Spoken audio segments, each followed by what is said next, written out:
मैं कहानी सुना रहा था उस दिन रजौरी गार्डन में, और वो कहानी है बड़े जबरदस्त एक आदमी की जो बहुत दानी था। उसका नाम था दानचंद। दानचंद तो मस्ती में रख दिया था नाम, निपट कंजूस था, धेला ना दे किसी को। बीवी ने बोला दानचंद पूरी जिंदगी हो गई, अब जाने की बारी है, कुछ तो दान करो, कुछ तो साथ ले जाओ। उसने बोला दान नहीं होता, मेरा स्वभाव नहीं है, मैं क्या करूं। उसने बोला गंगा ही नहाओ, कुछ तो धुलेंगे। तो घर से 12 किलोमीटर दूर गंगा जी। उसने बोला चलो गंगा जी नहाने में कौन सा पैसा लगता है। पैदल पैदल गया 12 किलोमीटर, क्योंकि ऑटो करूंगा तो। गंगा जी पहुंचा, अब बोला वहां घाट पे जाऊंगा तो पंडा मिलेंगे, वो मांगेंगे। वो मैंने मुर्दा घाट गया कि वहां तो साला कोई झंझट नहीं, इतना कंजूस। अब कहते हैं कि भगवान को मस्ती सूझी। भगवान ने कहा ऐसा आदमी नहीं देखा। अब वो जैसे ही डुबकी मारने अंदर झुका, भगवान पंडा का रूप बना के सामने प्रकट हो गए। जैसे ही बाहर निकला, भगवान ने कहा जजमान की जय हो। उसने बोला तुम कौन हो? बोले हम पंडा हैं, बड़े संतोषी ब्राह्मण हैं। वैसे तो यहां कभी कभी आते हैं, तुम्हारे ऐसा भी कोई ना कोई कभी ना कभी आता है, साल साल भर का खाना दे जाता है। उसने बोला साल भर का? हम तो नहीं दे सकते। बोला महीने का दे दो। बोला हम तो एक दिन का भी नहीं दे सकते। तो भगवान ने बोला कुछ तो देना पड़े, पंडा बन के आए थे। बोले कुछ तो। उसने बोला चलो एक धेला देते हैं। तो उस जमाने में चलता था धेला। भगवान ने बोला चल तो धेला ही दे। बोला वो भी अभी नहीं है, उधार ले लो।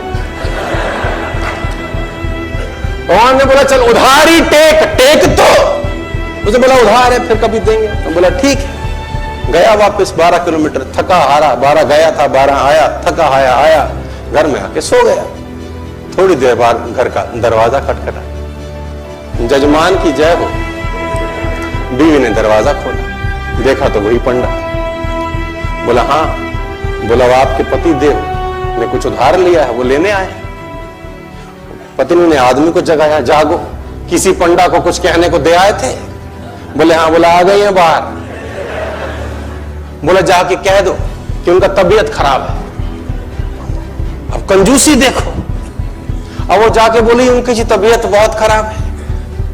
अब पंडा ने बोला वो हमारे जजमान है, जब तक तबीयत ठीक नहीं होती हम यहीं रहेंगे। तुम खाने वाने का सामान बना दो हमको, हमें कोई तकलीफ नहीं। वो तो बैठ ही गया चौकड़ी मार के। अब बीवी फिर अंदर गई, बोली वो तो बैठ ही गए। उसने बोला जाके कह दो कि मर गए। अब ये आई रोती रोती, तो गुजर गए, अभी मर गए, उनका तो अंतकाल हो गया। इसने बोला जजमान गुजर गए? बोला हाँ।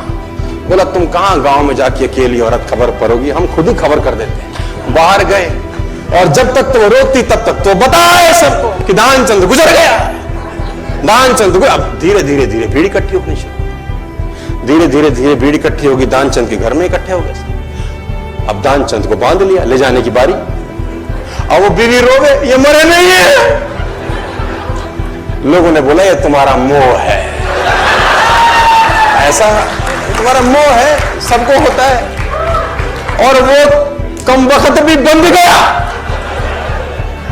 सांस रोके बैठा है। अब उसको ले जाने लगे, राम नाम सत्य है, और वो भी चल पड़ा। इतना निपट कंजूस, चिता पे रख दिया। भगवान ने बोला दुनिया हमसे हारती है, हम इससे हार। भगवान ने बोला ये मर जाएगा साला, कुछ देगा नहीं। भगवान ने बोला हम जजमान के कान में कुछ कहना चाहते हैं। लोगों ने बोला कह दो महाराज, अब तो बस तैयारी है। भगवान ने उसके कान में बोला आया हूं बैकुंठ से तुझ संग नाता जोड़। मैं बैकुंठ से आया हूं, तेरे संग नाता हमने जोड़ा है, हम भगवान है, आंखें खोल। इसको लगा अरे वाह वाह, तो खुद भगवान आ गए। जैसी आंखें खोली, देखा सामने वही पंडा, फिर आंखें बंद कर ली। भगवान ने बोला भाई तू मांग ले, क्या मांगता है, तेरे से कुछ मांगने नहीं आए। इसने बोला हमको कुछ नहीं चाहिए, बस धेला छोड़ दो और जाओ।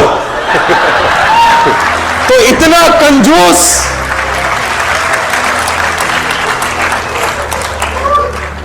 कंजूस बाप को मरती हुई हालत में देखकर बेटे ने बुलवा लिया और 2 गुना बड़ा कफन सिलवा लिया।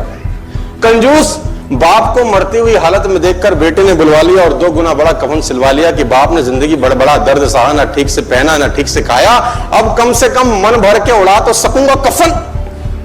कहते हैं कान में पड़ते ही बेटे की बात बाप जी ने खोली धीरे से आंख, बोले बेटे ठीक नहीं है तेरी मर्जी, क्यों करता है फिजूल खर्च। इस कफन के आधे कपड़े से मेरी लाश ढकना, आधा संभाल के रखना, कपड़ा है रखा रहेगा, खराब नहीं जाएगा, तू जब मरेगा तेरे काम आएगा। इतनी कंजूसी।